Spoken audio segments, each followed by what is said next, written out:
আসসালামু আলাইকুম, আশা করি সকলে ভালো আছেন। আমি চারাঘর এগ্রো থেকে বলছি। সুনামগঞ্জের মিলন ভাই আমাদের এই চারাঘর এগ্রো থেকে বাহুবলী চারা নিয়েছে। তো তিনি মূলত আমাদের কাছ থেকে 500 পিস বাহুবলী চারা নিয়েছে, দেখতে পাচ্ছেন। তার চারা আমরা এখন বর্তমান উঠাচ্ছি। তো এরকম সুস্থ সবল কোকোপিটে উৎপাদিত চারা নিতে আমাদের এই চারাঘর এগুলোতে অবশ্যই যোগাযোগ করবেন।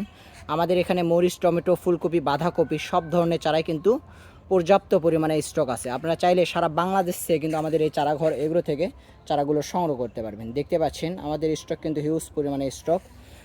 এই মিলন ভাই তিনি আমাদের এই চারাঘর এগুলো থেকে চারা নেয়, এর আগেও অনেকবার নিয়েছে। তো আজকেও আবার নিচ্ছে, আমি তাকে চারা পাঠিয়ে দিচ্ছি সুনামগঞ্জ।